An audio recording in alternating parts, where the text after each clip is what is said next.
Bienvenue dans l'arène. Aujourd'hui, deux monstres allemands s'affrontent pour le titre de la super berline ultime. D'un côté, la précision chirurgicale de la BMW M8 compétition, de l'autre, la force brute et la technologie de l'Audi RS7 Performance. Alors, l'agilité pure peut-elle battre l'ingénierie de pointe? C'est un vrai choc des philosophies. Mais la vraie question, au fond, elle est simple. Est-ce que c'est vraiment possible d'avoir une seule voiture pour tout faire? Je veux dire, une machine qui a l'âme d'une supercar, mais qui est aussi pratique qu'une voiture familiale. Imaginez, le matin, on dépose les enfants à l'école et l'après-midi, on va pulvériser des chronos sur circuit. C'est la quête du Graal automobile. Pour jouer dans cette cour, il y a une condition. La puissance. De la puissance brutale. On parle ici de plus de 600 chevaux. Oui, 600. C'est le genre de cavalerie qu'on trouve normalement dans des hypercars exclusives. Et bien sûr, ce niveau de performance, ça a un prix. Ces monstres flirtent avec les 150 000 $. C'est le ticket d'entrée, quoi. Le prix à payer pour un monde où la performance n'a aucune limite. Et toute cette puissance, ça se traduit par quoi? Par des accélérations qui vous arrachent la tête.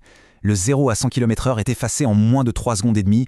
C'est juste ahurissant. Ça redéfinit complètement la notion de vitesse. Allez, assez parlé. Faisons monter nos deux combattants sur le ring. On a là deux interprétations radicalement différentes de la performance. Deux monstres prêts à en découdre. Que le combat commence. Et voici la première prétendante, la BMW M8 Compétition. Une machine de guerre, conçue pour une seule chose, la performance pure. C'est tout le savoir-faire de la division M de BMW, concentrée dans une seule voiture.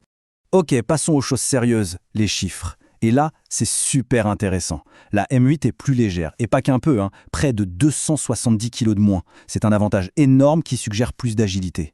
Mais attention, l'Audi répond avec un couple monstrueux, 850 Nm. Ça, c'est la promesse d'une poussée qui vous plaque au siège, peu importe la vitesse. La bataille des chiffres est lancée.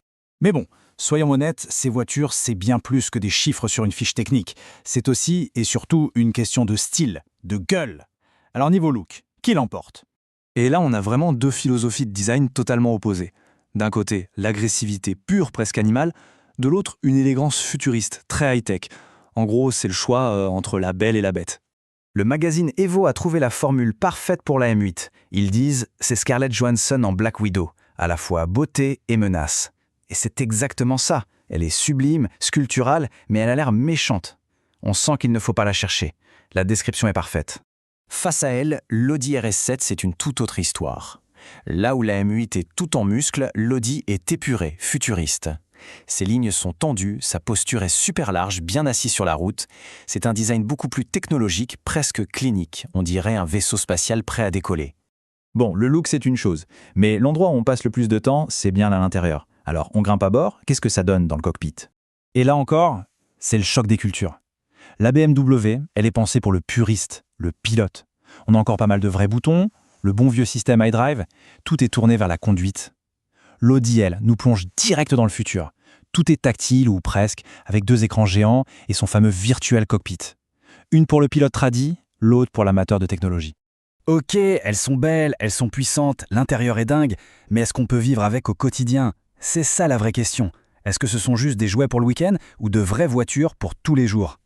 La promesse de ces voitures, c'est exactement ça. Être une supercar utilisable au quotidien. Mais concrètement, ça donne quoi quand il faut aller faire les courses ou charger les valises pour partir en vacances? Voyons ça de plus près. Et là, regardez bien ce graphique. Il n'y a juste pas photo. L'Audi écrase littéralement la BMW sur le volume de coffre. C'est l'avantage énorme de sa carrosserie Sportback, avec son grand haillon. Son coffre est gigantesque en comparaison. Pour un usage familial, cet argument-là, il est juste décisif. Et ça ne s'arrête pas là. L'Audi propose 5 places, alors que la BMW se limite à 4. C'est un détail, mais un détail qui compte. Encore un point crucial pour l'Audi sur le plan pratique. Bon, on a parlé style, intérieur, aspect pratique, mais il est temps de répondre à la question ultime. Laquelle est la plus rapide en ligne droite, départ arrêté? Place aux chiffres, les vrais, le verdict final. C'est le moment de vérité, le drag race, 2 V8 biturbo, 2 transmissions intégrales, une seule ligne droite de 400 mètres, pas d'excuses, que la meilleure gagne. Et le résultat? C'est incroyablement serré, regardez-moi ça. L'Audi RS7 Performance gagne, mais d'un cheveu. C'est son couple de camions et son départ canon qui font toute la différence au début.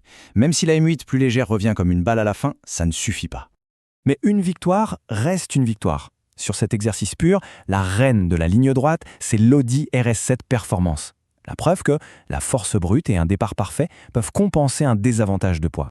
Alors au final, qu'est-ce qu'on retient? Eh bien, on a deux championnes, mais dans des catégories différentes. La BMW M8, c'est la pure voiture de sport déguisée. Plus légère, plus agile, plus viscérale, elle demande à être pilotée, mais attention, elle est très ferme.